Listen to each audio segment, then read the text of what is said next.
여러분 반갑습니다.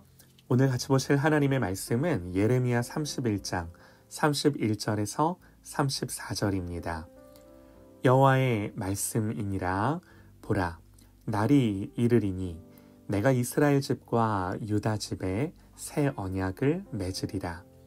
이 언약은 내가 그들의 조상들의 손을 잡고 애굽 땅에서 인도하여 내던 날에 맺은 것과 같지 아니할 것은, 내가 그들의 남편이 되었어도 그들이 내 언약을 깨뜨렸음이라. 여호와의 말씀이니라. 그러나 그날 후에 내가 이스라엘 집과 맺을 언약은 이러하니, 곧 내가 나의 법을 그들의 속에 두며 그들의 마음에 기록하여 나는 그들의 하나님이 되고 그들은 내 백성이 될 것이라. 여호와의 말씀이니라. 그들이 다시는 각기 이웃과 형제를 가리켜 이르기를 너는 여호와를 알라 하지 아니하리니, 이는 작은 자로부터 큰 자까지 다 나를 알기 때문이라. 내가 그들의 악행을 사하고 다시는 그 죄를 기억하지 아니하리라. 여호와의 말씀이니라. 아멘. 언약 12번째 묵상, 새 언약이라는 제목으로 하나님의 말씀 듣겠습니다. 주님이 잡히시고 십자가에 죽으시기 전 이 제자들과 마지막 유월절 식사를 하시는데요. 이 유월절은 어린 양을 잡아 그 피를 문에 바름으로 구원받고 애굽에서 나온 것을 기념하는 절기죠. 바로 그때 주님은 식사를 하시면서 제자들에게 떡을 나눠주시며 이렇게 말씀을 하십니다. 이것은 너희를 위하여 주는 내 몸이라. 그리고 저녁을 먹은 후에 포도주를 또 나눠주시면서 이 잔은 내 피로 세우는 새 언약이니 곧 너희를 위하여 붓는 것이다 말씀을 하셨습니다. 이렇게 유월절 만찬을 하실 때 주님은 새 언약이라는 말을 하셨는데요. 여러분, 이 새 언약이 뭐죠? 구체적으로 이 언약의 내용이 무엇입니까? 또 주님은 어떤 의미로 새로운 언약이라고 말씀을 하신 건가요? 이 새 언약이 주어질 것에 대한 예언이 바로 오늘 본문 예레미야의 말씀입니다. 예레미야 선지자는 유대 왕국 말기에 유대의 멸망을 예언했던 선지자인데요. 그러나 이때 하나님이 예레미야 선지자를 통해 주셨던 소망의 약속이 있었습니다. 이게 바로 새 언약에 대한 약속이었어요. 31절을 보면요, 내가 이스라엘 집과 유다 집에 새 언약을 세우리라 그러시죠. 또 33절에서 내가 이스라엘 집에 세울 언약, 이렇게 이제 말씀을 하십니다. 그리고 중요한 게요, 이 언약은 새 언약, 다시 말해 옛 언약인 출애굽 때 맺었던 그 시내산 언약과는 다르다고 말씀을 하시는 거예요. 자, 뭐가 다른가? 오늘 본문의 내용인데요.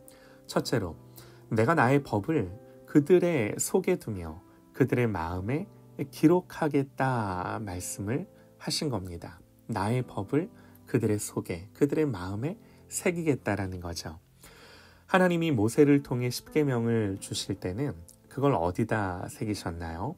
돌판에 새겨주셨죠. 그런데 이제 새 언약은요, 돌이 아니라 마음에 기록해 주시겠다, 그렇게 말씀을 하시는 거예요. 여러분, 마음에 새기겠다, 이 의미가 뭔가요? 그죠? 우리의 지식, 우리의 의지가 아니라 성령으로 거듭나게 하시겠다는 거죠. 우리의 죄된 본성이 아니라 이제는 우리의 마음에, 우리의 영에 새로운 마음, 새로운 지향, 새로운 본성을 만드시겠다, 그런 말씀이에요. 이것이 하나님의 법을 마음에 두시겠다는 의미인 거죠. 또 이 새 언약의 내용이 뭔가?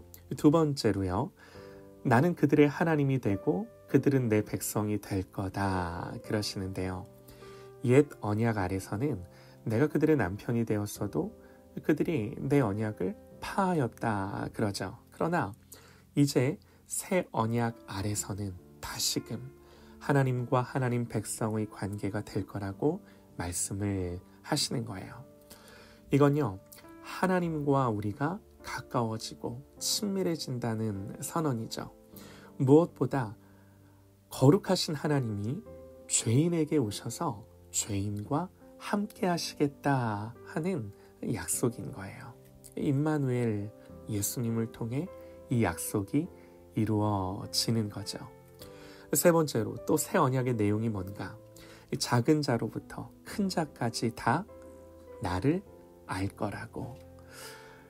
이건요, 특별한 차원의 하나님을 아는 지식을 말하는데요. 이 역시 성령이 오심으로 깨닫는 진리죠. 주님 말씀하셨습니다. 보혜사 곧 아버지께서 내 이름으로 보내실 성령, 그가 너희에게 모든 것을 가르치고 내가 너희에게 말한 모든 것을 생각나게 하시리라. 성령께서 친히 하나님의 말씀을 깨닫게 하시고 알게 하시겠다 하는 거예요. 호세아서를 보면요, 내 백성이 지식이 없어 망했다고 합니다. 하나님을 알지 못해서 망했다고 합니다. 그러나 이제는 성령께서 오셔서 하나님을 아는 지식을 믿는 누구에게나 주시겠다, 이 약속을 하시는 거죠. 마지막으로 새 언약의 내용이 뭔가? 네 번째로요, 내가 그들의 죄악을 사하고 다시는 그 죄를 기억하지 않겠다는 겁니다. 옛 언약인 신의 산 언약은요, 죄를 지을 때마다 반복적으로 속죄의 제사가 필요했을 뿐만 아니라 양심까지 깨끗하게 해줄 수는 없었습니다. 그러나 새 언약은 그 백성들을 양심으로부터 자유롭게 하며 계속해서 제사를 드릴 것이 없는 것은 주님이 드린 이 십자가의 제사가 영원히 온전케 하는 속죄가 되기 때문인 거죠. 여러분, 이게요, 새 언약의 내용이에요. 그리고 주님은 십자가로 자기 피로 이 새 언약을 맺으시고 우리에게 보증하시고 확증해 주신 거죠.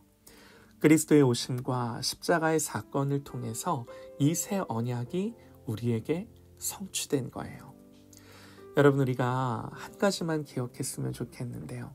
여러분, 거듭남이 뭔가요? 거듭남은 하나님을 사랑하고 하나님을 신뢰하고 하나님을 순종하고 싶은 마음이 일어나는 거예요. 하나님이 이 마음을 우리에게 주시는 거예요. 물론 여러분, 우리는 범죄할 수 있습니다. 실패할 수 있습니다. 넘어질 수 있습니다. 또 때로는요, 이 마음이 사그라들 수 있습니다. 그러나 분명한 게 뭐냐면요, 거듭난 사람은 그 실패와 넘어짐에 계속해서 머물러 있을 수가 없는 거예요. 이게 힘들어요. 하나님으로부터 멀어진 그것 자체가 힘들어요. 그래서 다시 하나님을 사랑하고 다시 하나님을 예배하고 싶고 다시금 하나님의 뜻을 순종하여 살고 싶은 마음이 그 마음 안에 일어나는 거죠. 성령께서 계속해서 이 마음을 죄인에게 주시는 거예요. 거듭남은 하나님이 이런 성향을 우리 속에서 만들어내는 것입니다.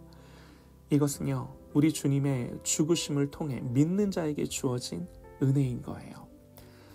사랑하는 여러분, 이 은혜가 나에게 없다면 이 은혜를 다시금 구하고 이미 이 은혜를 맛보고 안다면 그 확실한 은혜 가운데 계속해서 거할 수 있기를 구하는 그런 저와 여러분 되시기를 간절히 소망합니다.